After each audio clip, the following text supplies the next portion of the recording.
Okay, hello, good day. Today we'll be talking about momentum and impulse. So we will be talking about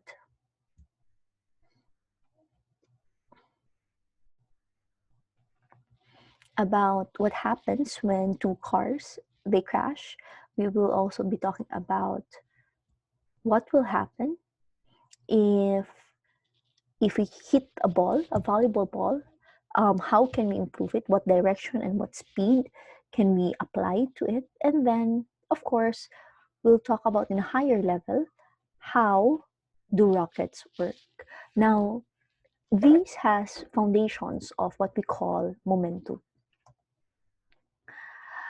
Momentum and collision.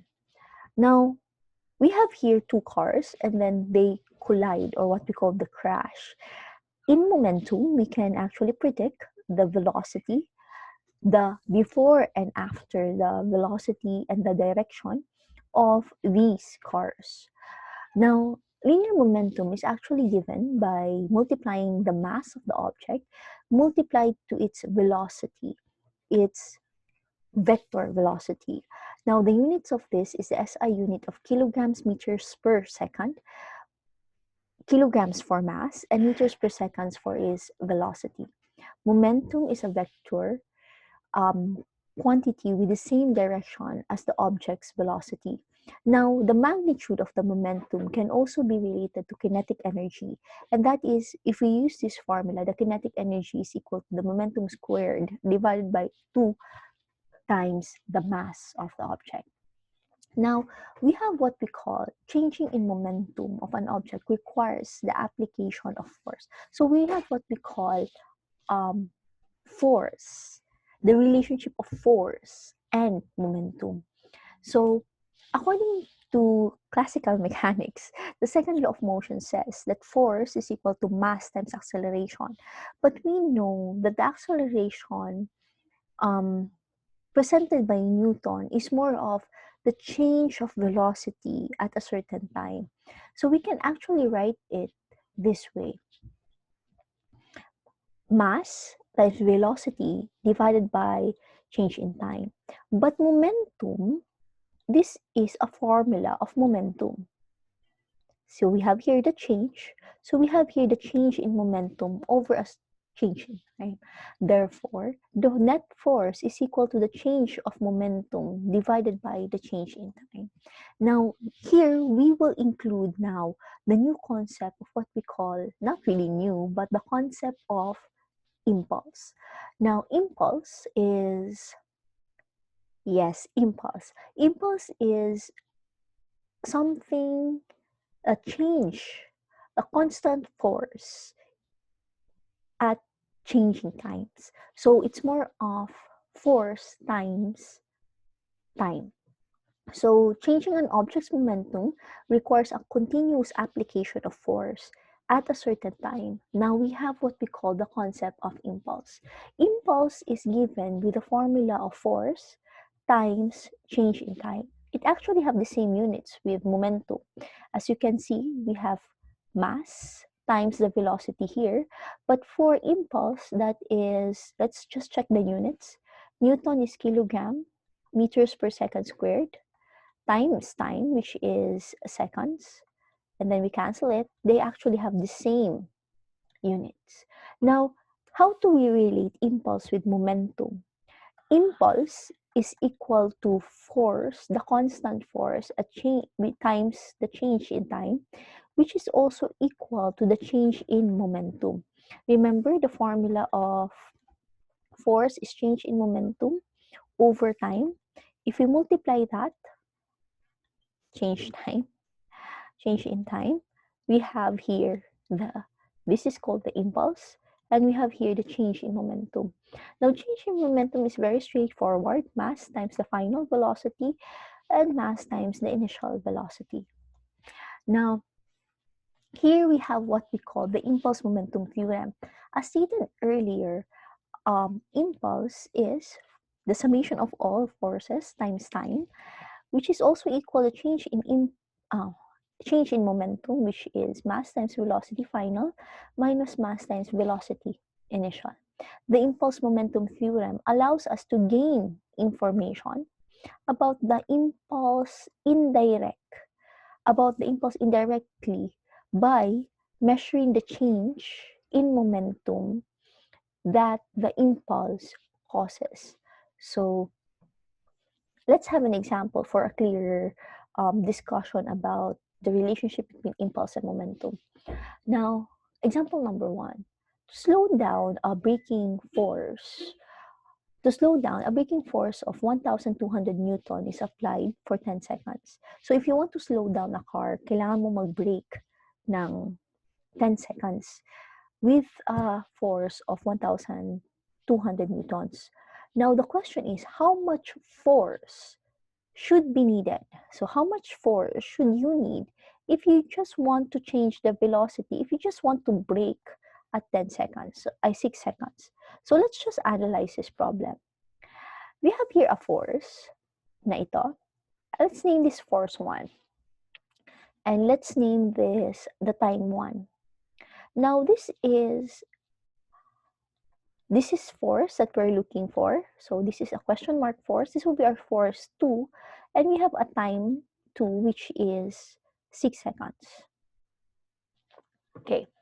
Now, as you can see, you are now required to have less time. So, mas mababang time. Para makabawi ka, what you will do is actually increase the force so that you will have the same impulse. Equal lang sila. So, what do I mean by that? We'll just use the formula. Impulse has a formula of force times, again, impulse has a formula of force times time, change in time. So we can just use change in time 1, 1 should be equal to force 2, change in time 2. And that is very straightforward. You just have 1,200 newtons times 10 seconds is equal to F2 times 6 seconds. So therefore, the force that is needed for your car to brake, to stop at 6 seconds is just the answer for this one. So let's just divide this. That would be around 2,000 newtons. As you can see, that is a higher force because you are expected to have it in a lower time. So if you want a clearer solution, we have this one. So force times time. And we have F2, we're looking for F2. And we have that answer. Therefore, if you want your car to stop at 6 seconds, you have to have a braking force of 2,000 Newton, which is very logical. Kasi kung plano mo mag-brake ng mas mabilis, kailangan mas mataas na force. If you plan to brake later, like 10 seconds pa, you are required a lower force compared to less time.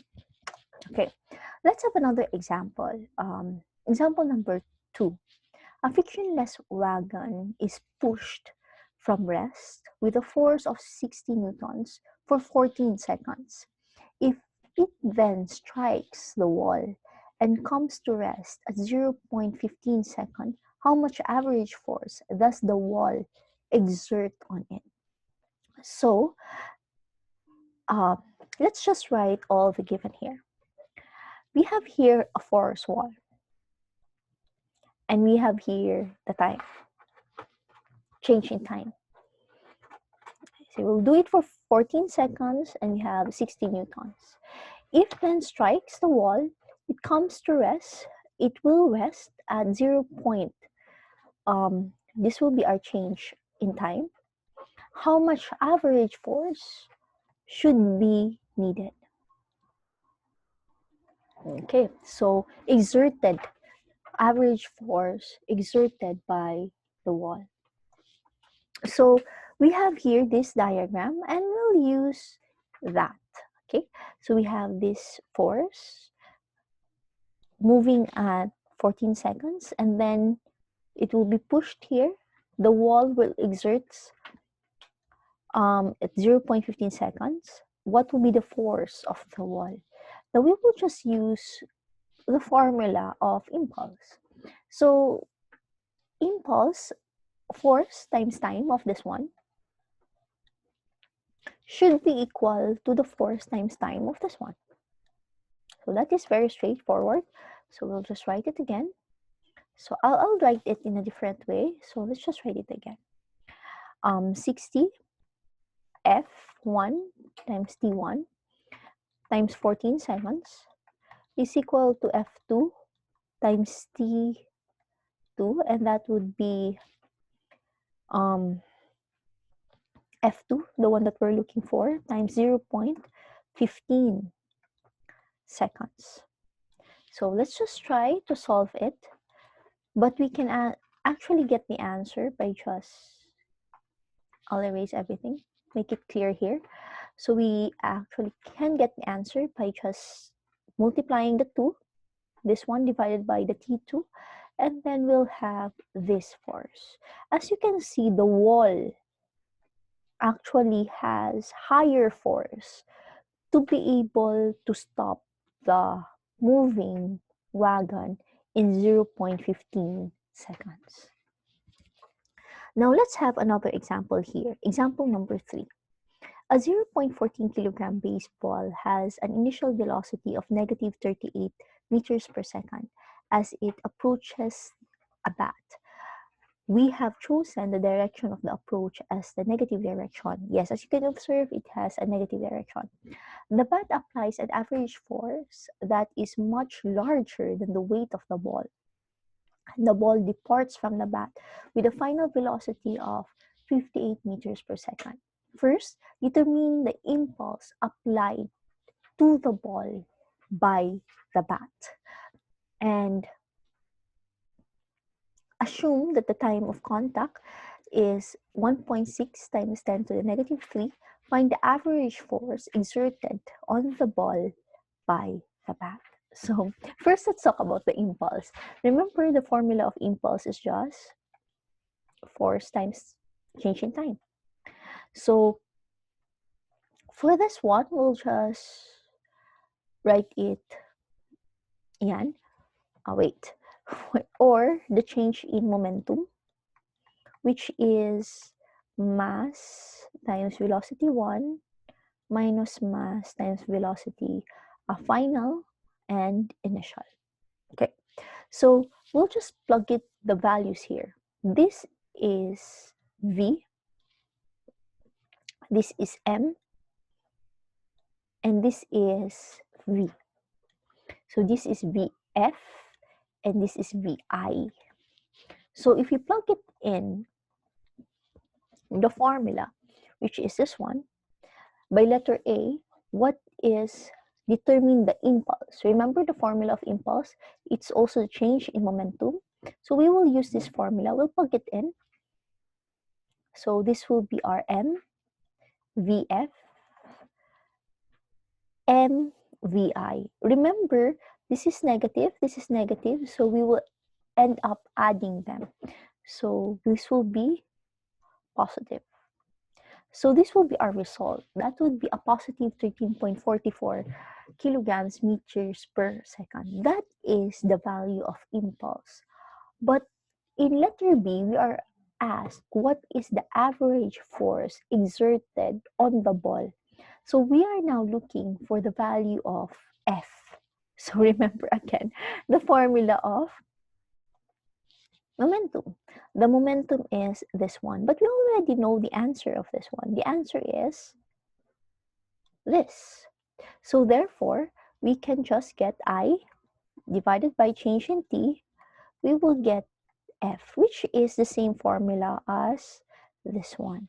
Now, if you plug the values here and the time given by this one, we will get an answer of 8,400 newtons. That is positive. Ibig sabihin yan, the ball is still moving forward. Okay. Now, the next one is impulse momentum theorem. Now, during the next one that we have here, example number 4. During a storm, rain comes straight down at a rate of 15 meters per second and hits the roof of of my car perpendicularly.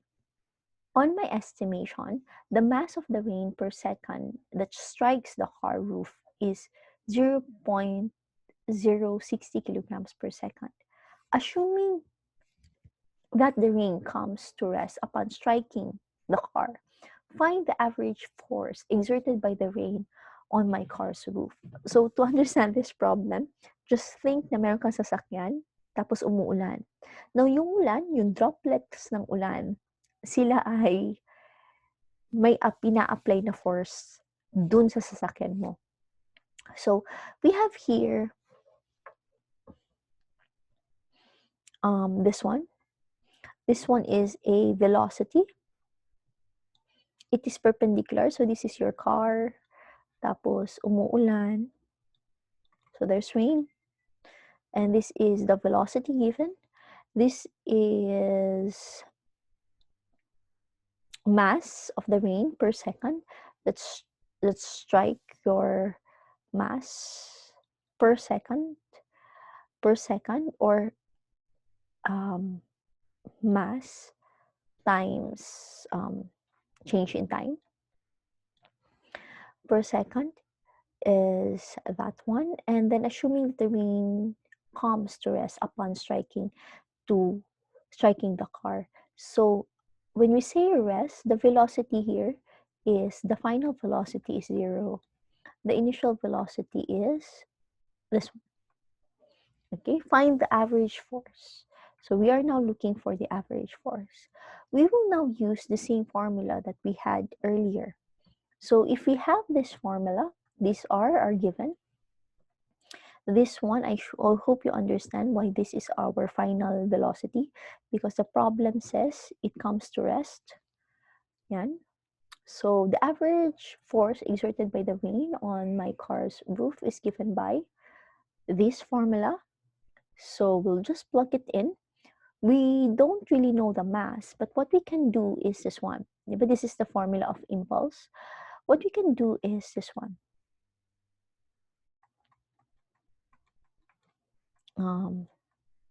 VF minus VI. I hope you understand that because I just took out the same. But this one, I could divide it here, right? I can move it here. So I'll erase it here. So I think you now understand how to solve this problem. First, you know the mass divided by the change in time, which is this one, times the VF minus VI. I'll just use another color. And that is a VF here is this one.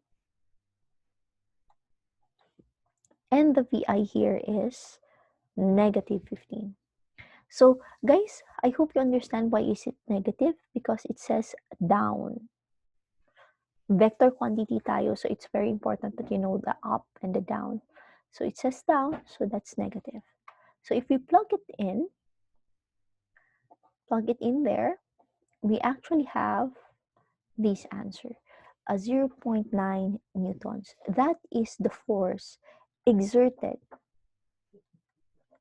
by the rain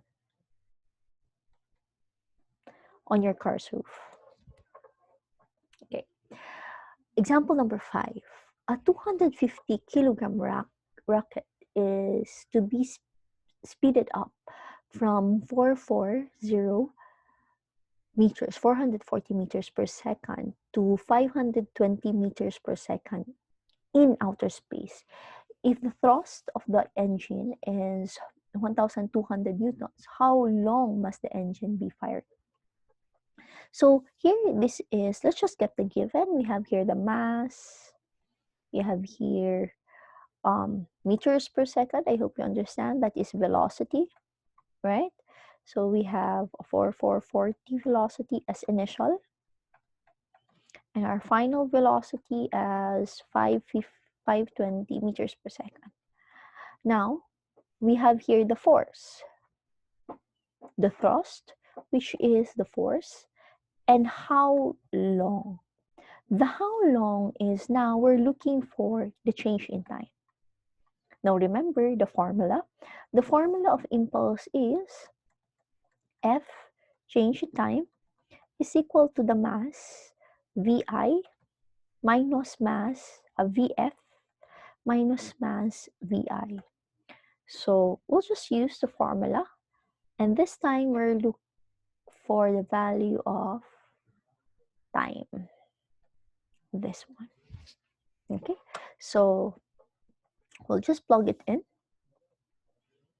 Okay, for that one, we'll just divide F here, sa baba, and then we know we can plug it in if you want to, if you plug it in here, or you can separate M if you want to.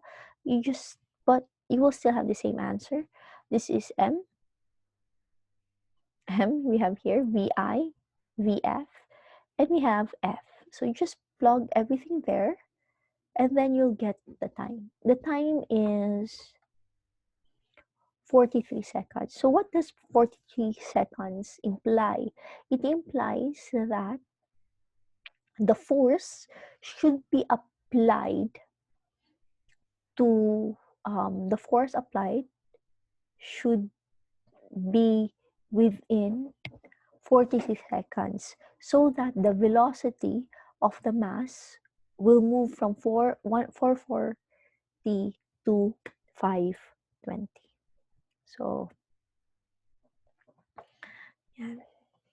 Now let's compare, since we've discussed work energy theorem, let's just compare work energy with momentum. So as a review, work energy theorem, the work done by a net force is equal to the change in the object's kinetic energy.